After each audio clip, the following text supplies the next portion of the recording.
Bonjour tout le monde, on se retrouve aujourd'hui pour le déballage de Labyrinthe Team Edition, donc un gameplay différent de ce qu'on a d'habitude dans les jeux Labyrinthe.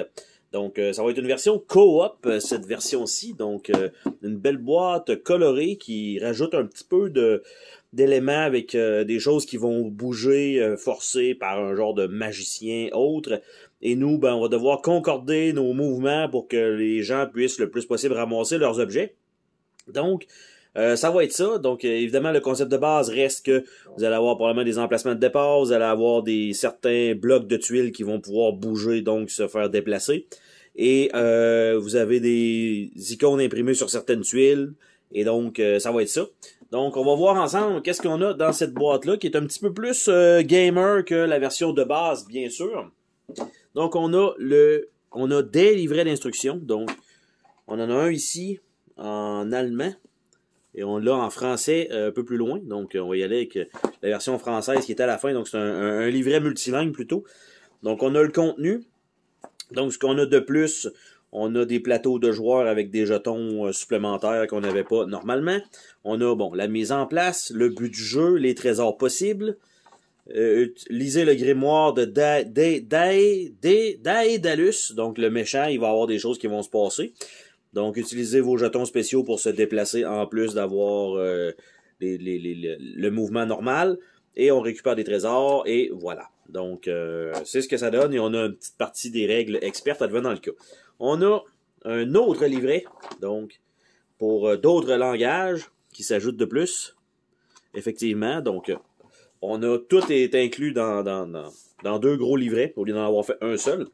On a les cartes, donc ici, qui ont l'air d'être j'allais dire Daedalus, mais non, ce sont les cartes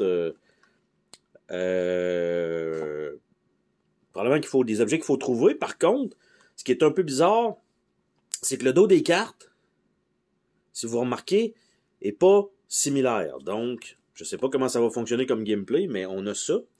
On a ici les petits plateaux de joueurs qui sont très très minces. Hein? C'est une petite feuille de papier à puncher. Donc, on a ça ici. On a une autre feuille d'objets avec le derrière qui est complètement différent. Probablement tout additionné ensemble, ça doit faire comme une grosse fresque, probablement. Le plateau des joueurs jaune et vert. On a ici, là, c'est une feuille de punch un peu plus épais. Donc, le grimoire à monter pour se donner comme si c'était un livre qu'on tournait les pages. Donc, ça, c'est quand même bien. On a les jetons d'effets spéciaux, donc pour les joueurs, qui sont aussi un gros carton. On a les tuiles elles-mêmes, donc là derrière des tuiles, parce qu'il y a des tuiles qui vont être bloquées éventuellement, donc on va juste les tourner. Donc on a ça ici de l'autre côté. On a ici un autre paquet de tuiles avec donc les coins et tout ça. Et on a quelques objets donc qui apparaissent là-dessus. L'autre côté, ce sont tous des débris. Nous avons ici deux petites cartes déjà préfaites qui ont l'air de ça ici. Donc voilà. On a les quatre petits jetons qui sont différents chacun. Donc pour les pions des joueurs. Donc on a le joueur rouge. On a le joueur vert. On a le joueur jaune. Avec un genre de petit grimoire. Et on a le joueur mauve. Qui sont là. Donc, beau petit pion au lieu d'avoir mis juste des petits jetons très très très basiques. On a le plateau lui-même. Ah, on avait d'autres cartes aussi en dessous qui vont probablement être les cartes donc de grimoire, de ce que je comprends, parce qu'il y en a quand même un bon paquet. Donc c'est pour ça que j'en avais juste deux. Malheureusement, elles ne sont pas à puncher. Et le dos des cartes est comme vraiment ridicule. Là. On s'entend, là. Tu sais, sont pratiquement. En fait, j'allais dire, sont toutes pareilles, mais c'est ça. C'est un peu. Sont même pas toutes pareilles. On voit là la différence entre ces deux-là. Donc, les cartes, on a plusieurs plusieurs symboles. Donc, là-dessus. Donc, je sais pas, ceux-là, je me doute que le sens va comme ça, mais ceux-là, j'ai comme pas trop d'idées. Donc, je vais faire le tour rapidement de ces cartes-là. Donc, je sais pas si ces icônes-là deviennent ça, ils permutent, en mettre un entre les deux, c'est ça, fait qu'il doit avoir, ça doit être tous des effets un peu dans ce style-là. Ça devient des débris, celui-là devient des débris aussi. Donc, ça va rajouter une certaine difficulté dans le jeu. Et donc, d'habitude, on a un tray en plastique pour les tuiles.